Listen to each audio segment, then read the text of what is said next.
Assalamualaikum warahmatullahi wabarakatuh. Waalaikumsalam warahmatullahi wabarakatuh. Selamat malam Bang Atta. Sehat Bang Selamat Atta? malam, Alhamdulillah sehat. Alhamdulillah. Malam ini kita mau ngobrol-ngobrol di channel UTS. Ustadz Cecep Saifuddin. Wah. Dengan ini dalam waktu yang sesingkat-singkatnya saya ingin bertanya tentang makna surat dari As-Sajdah surat ke-32, dan di ayatnya ayat 9 itu kan ada kata-kata indra, ada kata-kata kuping dan mata. Karena ini satu kesatuan. Sesuatu yang hidup pasti dia bisa mendengar, sesuatu yang hidup pasti dia bisa melihat. Tapi ada kata-kata di sini digabungkan dengan ketiga, hati. Jadi sesuatu yang dilihat dengan hati, sesuatu didengar dengan hati, itu sangat luar biasa. Di ayat As-Sajdah 19 ayat 19 ini sangat luar biasa. Ayat 9, maaf. As-Sajdah ayat 9 ini sangat luar biasa. Itu berbunyinya a'udzubillahi minasyaitonirrajim, bismillahirrahmanirrahim. Summa sawwahu wa nafahu fihi min ruhihi wa ja'ala lakumus sam'a wal absyara wal af'idah qalilan ma tazkurun. Summa, maka aku tiupkan ruh wa ja'ala lakumus kepada ciptaannya, dan aku ciptakan pendengarannya sam'a, dan aku ciptakan penglihatan wal absara, juga hati afidah. Tapi ayat ini mengatakan aku sudah ciptakan kedua indera dan kesatu hati, tapi sedikit sekali orang yang bersyukur. Karena ending surat ini mengatakan ada rasa-rasa Allah itu agak kecewa sedikit dengan ciptaannya gitu loh. Aku beri kesempurnaan, aku ciptakan kesempurnaan, karena manusia sendiri adalah ciptaan yang paling sempurna, lain dengan binatang. Kalau binatang itu dia tidak bisa melihat 5 warna. Ada penelitian yang saya lihat itu binatang itu seperti kerbau, dia hanya bisa melihat hijau aja di matanya dia, itu loh. Tapi kalau manusia itu dikasih semua warna, dia bisa lihat hitam, lihat putih, lihat jingga, itu satu kesatuan. Nah ini di sini bisa dijelaskan sedikit apa sih makna ayat dari surat As-Sajdah 9 ini Allah agak memberikan kepada manusia, tapi itu dikatakan endingnya kata sedikit sekali kalian bersyukur gitu. Nah seperti apa? Silakan Kang Atta. Bismillah, sebelumnya Assalamualaikum warahmatullahi wabarakatuh. Waalaikumsalam warahmatullahi wabarakatuh. Tadi sudah kita dengarkan semuanya penjelasan dari Ustadz Cecep, dan itu sebenarnya sudah menjawab apa yang ditanyakan gitu. Karena tadi di kalimat yang terakhir itu ada kata-kata sudah Allah ciptakan manusia dengan sebegitu sempurnanya, dengan ada ruh-ruhnya. Kemudian Allah menjadikan wa ja'ala lakumus sam'a wal absara wal afidah. Berarti kan Allah sudah mengkaruniakan kepada seluruh manusia, walaupun dengan tanda kutip ada beberapa manusia yang memang, mohon maaf, ada yang tidak merasakan salah satu dari indera ini. Tapi secara umum Allah sudah menciptakan manusia dengan sebegitu sempurnanya. Masya Allah. Masya Allah. Masya Allah. Wa ja'ala lakumus sama, Allah menjadikan kita mendengar. Kita bisa mendengar gemericik air turun dari langit. kita bisa mendengar semua suara yang ada di bumi ini. Masya Allah. Allah juga memberikan kita semuanya itu al-absar, penglihatan. Penglihatan. Dan dengan penglihatan ini kita bisa melihat betapa banyak ayat-ayat Allah dengan begitu besarannya. Juga Allah sudah memberikan kepada kita semuanya hati nurani. Hati nurani ya. Maka kalau ada seorang begal ataupun mencuri, membegal orang, berarti kan dia tidak memakai hati nurani, padahal dia sudah dikasih hati nurani oleh Allah Azza wa Jalla. Sedikit Kang Atta, saya mau menambahkan masalah hati. Sebetulnya manusia ini kan diciptakan segumpal darah. Nah, segumpal darah. Ini sangat menarik nih Kang Atta ini ya. Kita nggak melenceng dari materi, tidak. Bukan ngobrolan ini tidak melenceng, tapi ini kata-kata hati di sini. Jadi hati itu baik tergantung siapa yang memberi makan atau yang mengkonsumsi. Hati itu jahat juga siapa juga yang mengkonsumsi. Jadi tergantung hati itu siapa yang memberikan, gitu loh. Jadi hati ini dia menerima informasi, ya informasi ini jahat, ya dapatnya jahat. Informasi baik, dapatnya baik. Nah ini menurut Kang Atta seperti apa ini? Soalnya ada pengalaman yang ada di semisal orang diklaim itu jahat, kerjaannya tidak baik dan tidak bagus, atau juga ada di suatu kisah yang menyatakan seorang penjinah kan gitu, dia memberikan minum kucing kan. Nah matinya pun dia itu malah masuk surga. Nah, apakah hati ini bertentangan dengan hati kerjanya dia bertentangan dengan hati nurani atau tidak? Ini kan Allah ini sangat penyayang, maha pengasih gitu. Nah, ini bicara kata-kata hati. Seperti apa kata itu penjelasan penjabarannya masalah hati nih. Soalnya banyak orang sekarang nih kasak kusuk atau kosat lah gitu loh. Ini udah repot nih, udah ada kata-kata ini. Silakan Kang Atta, biar kita matching aja ini. Kita ambil kata yang terakhir itu tadi ada kata-kata kosat ya. Kosat, iya. Kalau orang sudah masuk ke kalimat kosat itu berarti dia hatinya udah bagaikan batu. Masya Allah, beku ya? Beku dong. Tidak ada air deh. Berarti bisa juga dikatakan darah biru dong. Beku.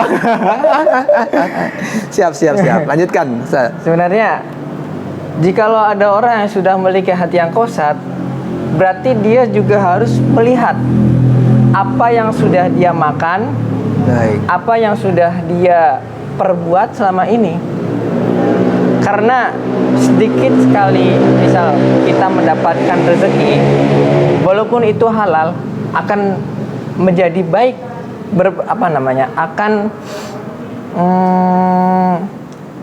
akan berpengaruh bagi tubuh kita. Perilaku berarti ya. Bagi perilaku kita. Ya. Apabila kita mendapatkan makanan ataupun rezeki itu dengan cara yang salah, misalkan mencuri atau merampok, itu pun berimbas pada perilaku kita. Masya Allah. Perbuatan-perbuatan seperti itu yang bisa mengubah hati manusia menjadi kosat. Masya Allah. Itulah kalau makanya dikatakan hatinya yang beku, kerasnya yang kepala, atau keras kepala kan gitu kan. Masya Allah, luar biasa ini Kang Atta ini bisa menerjemahkannya secara spesifik. Nah ini kan tadi sedikit kita bicara ini arti ini kan jangan sampai juga salah kan. Sam'anya itu kemana, absoronya kemana kan gitu kan. Ada kata-kata absoro itu dia melihat sesudah atau sebelum melihat.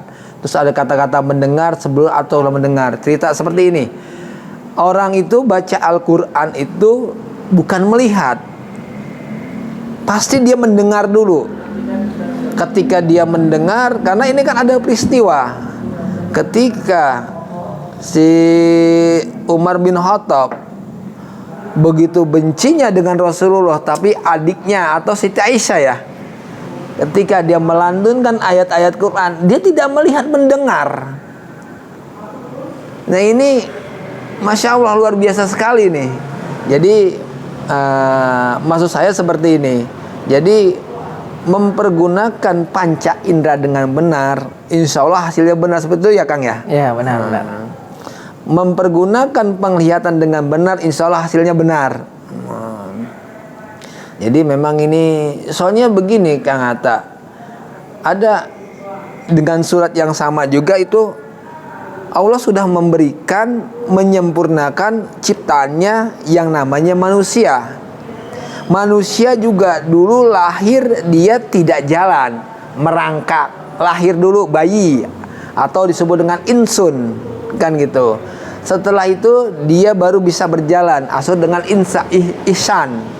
Ketika dia berjalan baru dia bentuk remaja, itu namanya anas. Nah, ketika anas dia dewasa, orang dewasa sudah dikasih tahu kan harusnya ngerti. Dan namanya bashar. Makanya kata-kata bashar ini setara sebenarnya, hanya orang-orang yang mampu mempergunakan panca indera, kedua panca indera itu dengan benar. Nah, kita tingkatkan lagi itu ada yang disebut dengan pemimpin. Kita ini kan semuanya khalifah. Inni ja'ilun fil ardi khalifah. Aku ciptakan manusia di muka bumi untuk menjadi pemimpin. Ternyata pemimpin kecil itu kita adalah sebagai laki-laki adalah sebagai kepala rumah tangga. Mar'u itu adalah sebenarnya tingkatan paling 6, penasehat. Sudah luar biasa ini. Mungkin bisa juga, nah kalau misalnya Rasulullah itu udah tingkatannya udah luar biasa, Abdullah tingkatan ke-7. Nah ini kita sebenarnya ini di tingkatan bashar.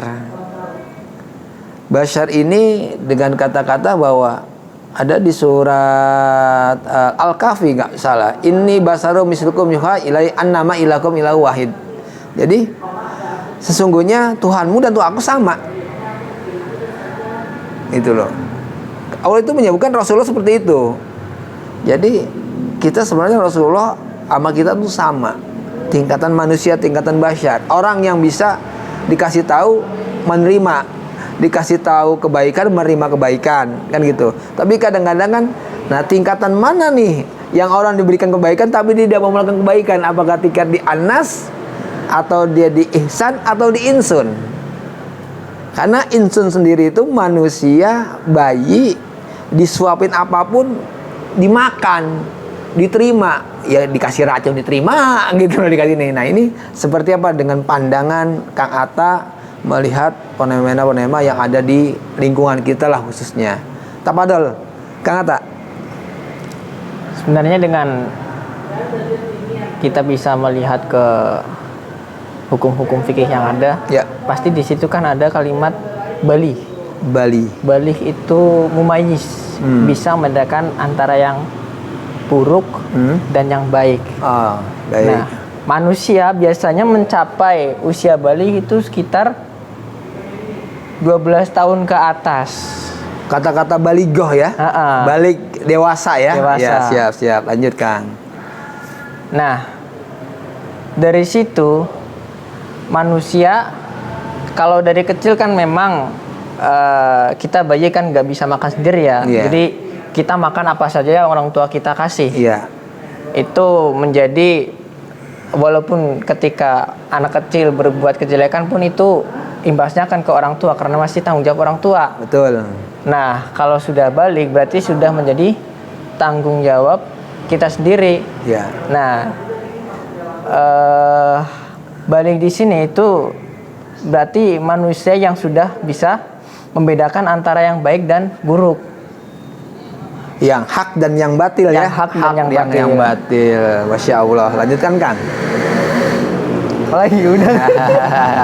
Ya, jadi memang sangat luar biasa sekali itu, karena di surat yang sama juga di ayat 12 itu juga Allah juga udah menasihati dan Allah memberitahu bahwa ketika kalian tidak menggunakan panca indera kalian, mata kalian tidak bisa pergunakan dengan baik,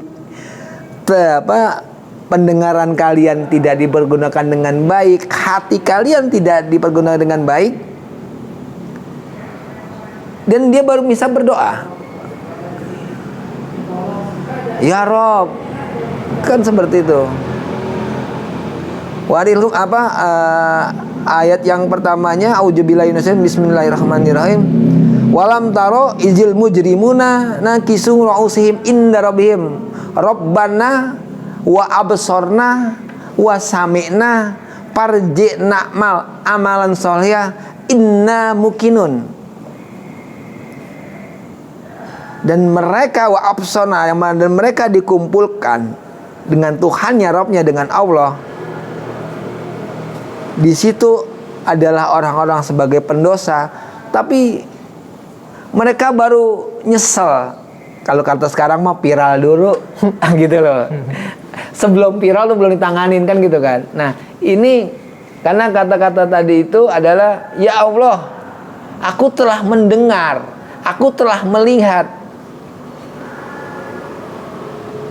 aku minta dihidupkan kembali untuk berbuat kebaikan. Kan itu dia mau dihidupkan lagi cuman satu, hanya mau melakukan kebaikan. Nah ini menurut Kang Atta seperti apa nih? Soalnya itu dua kata ayat ini selalu berkaitan tuh. Satu sudah diperintahkan, hey ini manusia udah kasih kok kalian sedikit sekali bersyukur kepadaku, atau kufur nikmat lah gitu loh. Terus yang satu lagi, ini udah ada contoh loh. Orang pendosa itu udah saya kumpulkan, tapi dia ke dunia itu dia baru mengakui. Kupingnya baru dipergunakan, matanya baru dipergunakan. Kata Allah ya lambat. Ya. Buat apa gitu? Apa perlu mati dulu baru buat kebaikan kan gitu kan? Ini kan kata-kata ini kan sangat luar biasa gitu loh. Seperti Kang Atta, menurut Kang Atta seperti apa itu? Soalnya ini sangat dahsyat sekali Quran ini kalau kita kaji dan kita taburkan. Tafadhol, Ustaz.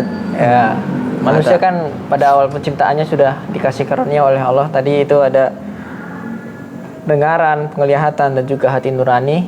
Tapi pun pada akhirnya manusia masih tetap melakukan kejelekan dan berbagai kemaksiatan yang ada. Masya Allah. Nah, sebenarnya orang-orang yang melakukan kemaksiatan yang ada, melakukan kejelekan, melakukan keburukan, mereka itu di sini di kontekstual Al-Qur'annya itu walau taro idil mujrimuna nakisu ru'usihim inda rabbihim rabbana absorna, ya Tuhan kami, sesungguhnya kami sudah melihat, wa sami'na, dan kami juga sudah mendengar, farji'na na'mal sholihan, manusia sudah melihat mana yang baik dan yang buruk, betul, mana yang jelek dan mana yang bagus, tapi tetap aja melakukan kejelekan. Tinggal pada akhiratnya nanti ngadu, farji'na na'mal sholihan inna mukinun. Ya udah telat, orang udah mati baru mau berbuat baik. Nah itulah makanya kan ada 3 amal perbuatan untuk bekal manusia di yaumil akhir. Kan seperti itu Kang Atta. Ya.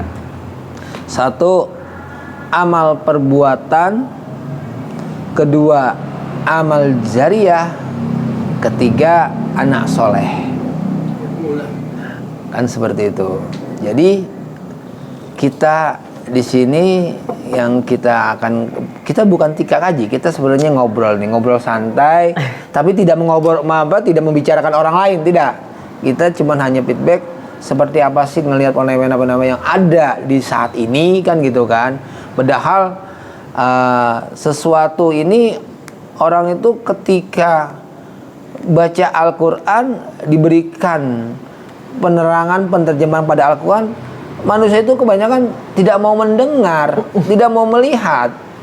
Ini gimana ini Kang Atta ini kita padahal Al-Quran itu harus diimami. Yang nama imam kan percaya, sesuatu yang harus dipercayai, yang harus dijalani kan gitu kan. Kalau tidak mengimani Al-Quran berarti terputus dia, karena itu rukun iman. Sudah jelas kan seperti itu. Nah, apa solusi buat Kang Atta, buat teman-teman kita ini yang belum gemar baca Al-Quran seperti itu, Kang Atta? Bisa diberikan motivasi kepada teman-teman kita supaya kita sayang dengan mereka. Kita tidak bisa memberikan apa-apa kecuali hanya berikan bukan peringatan sebenarnya sih, bukan nasihat, kita hanya memberikan kabar bahwa ini jangan seperti ini loh. Kalau kita nasihat, oh mereka lebih hebat kan gitu kan. Jangan itu, seperti itu. Seperti apa? Silakan Kang Alat, apa dong? Ya, sebenarnya motivasi kita agar bisa senantiasa mencintai Al-Quran, membacanya, Sini Kang Alat. mentadaburinya, Nah, terus mentadaburinya dengan menikmati lah gitu. Itu ya dengan dipaksa pada awalnya. dipaksa ya. Sesuatu Iya. yang paksa kan memang gak enak ya. Tapi biasanya endingnya enak ya. Iya. Nah, ya betul. Harus dipaksa dengan melihat kita fadhoil kemuliaan Al-Quran. Masya Allah. Ada juga hadis tentang orang-orang yang jarang membaca Al-Quran itu hatinya seperti rumah yang kosong. Innalladzi laisa fi jawfihi syai'un minal Qur'ani kal baitul kharib. Sesungguhnya orang yang di dalam hatinya tidak ada Al-Quran, jadi dalam artian dia jarang baca Al-Quran, baca aja jarang apalagi mentadaburi kan. Betul, berarti kan ya. hatinya seperti rumah yang kosong. Hampa berarti ya? Hampa. Masya Allah. Dan dengan itu berarti kita harus paksakan. Ya kalau ketika ada rumah yang kosong, mau nggak mau kan kita harus bersihkan. Betul. Kita harus paksakan dengan apa? Betul. Membaca Al-Quran. Masya Membaca Allah. Al-Quran sama aja kita menyapu, membersihkan hati kita agar supaya bersih. Masya Allah. Seperti itu. Karena memang Al-Quran ini sangat dahsyat ya Kang ya. Ya benar. Nah, ada juga pepatah yang mengatakan ASI itu dikonsumsi untuk anak kecil dari umur 0 sampai 2 tahun. Ada juga kata-kata ASI itu berlaku juga orang yang sudah baligoh, dewasa. Al-Quran, sholat, infak, kan gitu. Karena setiap orang mendirikan sholat, pasti dia membayar apa? Dia harus mengeluarkan infak, sodako atau zakat. Dan banyak kata-kata itu sebenarnya ketika dia kalau sholat sendiri itu sudah wajib. Seseorang yang akan mendirikan sholat aqomah, kan gitu, mendirikan, bukan mengerjakan. Kalau mengerjakan tuh bisa jatuh ritual. Kalau aqomah, dia sudah pasti mendirikan setelah sholat. Apa sih dapatnya, kan seperti itu. Ini kalau kita bicara sholat, yang tadi ayat surat Al-Ankabut 29 ayat 45 yang mengatakan utslu ma huqiya ilaika minal kitabi wa aqimi sholat. Utslu itu kan kata baca kitab. Satu, bukannya jamak, kan gitu kan. Nah itu kita harus baca kitab. Kitab apa ya? Kitab Al-Quran. Karena sholat tidak sah kalau tidak baca Al-Quran. Dan baca Al-Quran juga, sholat itu yang paling sah adalah Al-Fatihah, surat pertama, pembuka pula, kan gitu. Nah ini juga makanya saya lihat di sini mungkin kekurangan tadi kali ya. Dia sudah dikasih tahu hayya 'alas sholah, hayya 'alal falah, tapi dia tidak mempergunakan pendengarannya dengan bagus, kan gitu kan. Terus dia tidak mau berzakat atau berinfak, dia tidak mempergunakan matanya dengan benar, kan seperti itu. Jadi memang ya ini sebenarnya nyambung kedua mata indera ini, karena jujur sholat itu di surat Al-Ankabut mengatakan utslumahu hiya ilaika minal kitabi wa aqimi sholat. Bacalah kitab yang diturunkan oleh Rabbmu dan kerjakanlah sholat. Sesungguhnya sholat mencegah perbuatan keji dan mungkar. Wala zikrullah akbar. Setelah sholat perbanyaklah menyebut namaku. Zikrullah kan gitu kan, membesarkan namaku lah, karena akbar tadi. Tapi di situ juga Anda setelah sholat jangan ngenyek sama orang lain, kan gitu kan. Karena ending kata-kata ini ada wallahu ya'lamu tasnaun. Hanya aku yang tahu. Udah ente kerjain aja. Kan bahasanya Allah kan begitu. Kayak emang kalau orang Betawi kan gitu kan. Ini memang seperti itu. Nah, ada di kata lain juga yang mengatakan innama ya'muru masajidallahi. Ini kata-kata sholat juga. Sesungguhnya sholat sholat apa sih yang apa? Sesungguhnya pekerjaan apa sih? Ritual atau pekerjaan ibadah apa sih sebenarnya yang membuat yang mendapat pertolongan manusia itu ketika dia mendapat musibah, ketika dia mendapat cobaan, entah itu keluarga, itu anak, suami atau istri, nggak tahu. Jadi ayat itu menerangkan, innama yamuru masajidallahi, dan man amana billahi yaumil akhir. Jadi ketika masjid dekat, ya mbok ya diramaikan. Ya namanya makmur ya ramai kan gitu kan. Terus kamu di situ jangan ramai aja, jangan makmur aja. Percaya nggak pada ada hari akhir kan gitu kan? Kalau percaya pada hari akhir, waqoma sholatlah. Terus wa'atu zakat, bayarlah zakat, keluarkanlah zakat, infak, sodakoh. Kan seperti itu. Ini kan Al-Quran yang bicara, bukan Cecep, bukan Kang Atta. Al-Quran yang bicara, kan seperti itu. Kalau kita bicara manusia itu tanpa dasar, tanpa alas hak. Kalau kata bicara orang BPN nih, orang pertahanan tanpa alas hak itu kan gitu kan. Bahasanya seperti itu. Nah, kalau kita tanpa alas hak Al-Quran ini kan akan ngebias. Karena tadi rumah kita dekat masjid, kita nggak mau meramaikan masjid, kan begitu.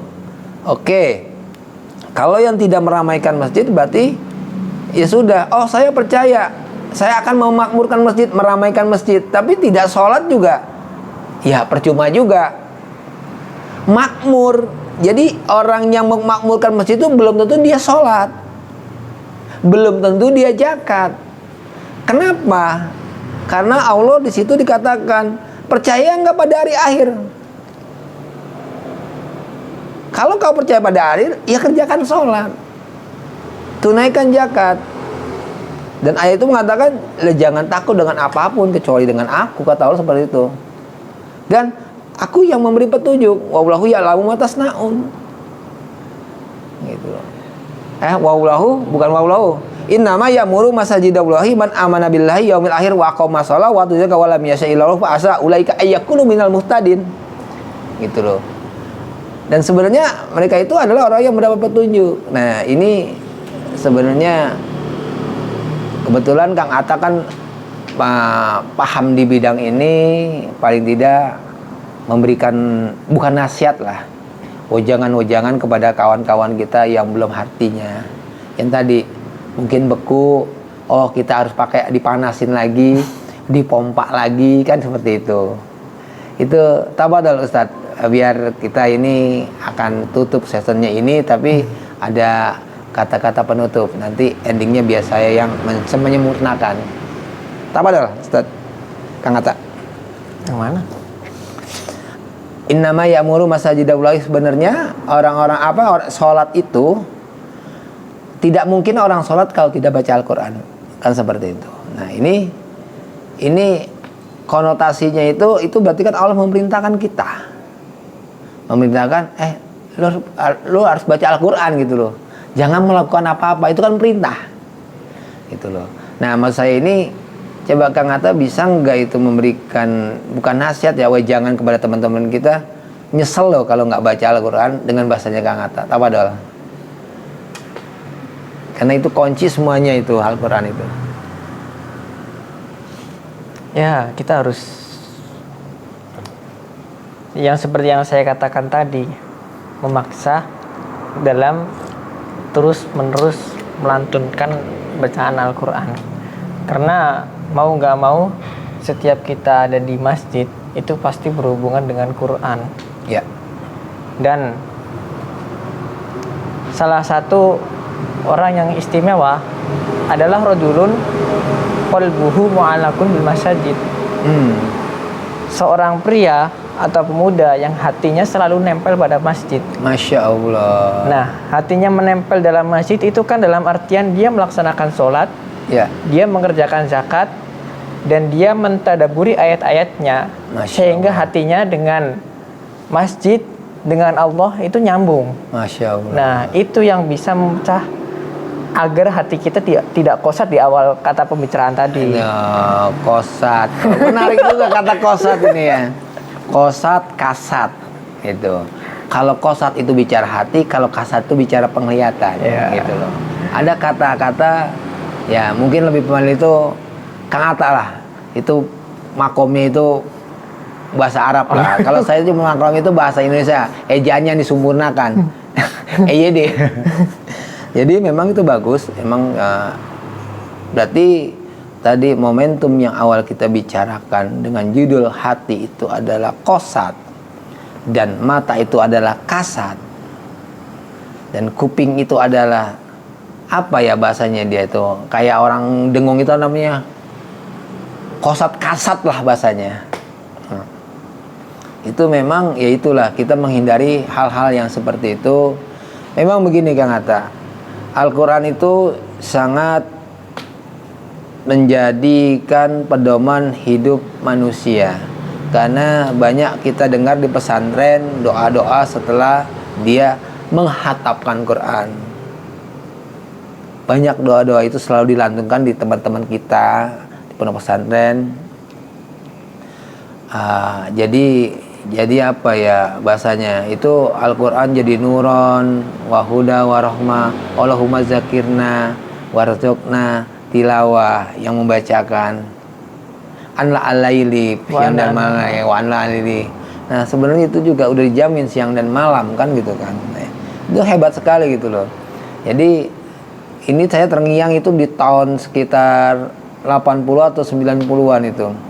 Itu setiap kita mau sholat maghrib, terutama maghrib, itu selalu dilantunkan itu Allahumma rahamna bil Qur'an waj'alna lana imama wa nura wa huda wa rahmah dan seterusnya. Nah ini kalau kita feedback lagi, oh berarti Al-Quran itu yang selama ini kita dengar itu ternyata tujuannya itu kan gitu kan. Baik kita kita sudah pahami semua bahwa Al-Quran itu adalah sebagai hudan, petunjuk manusia, bukan petunjuk binatang. Berarti sesuatu petunjuk itu harus dijalankan.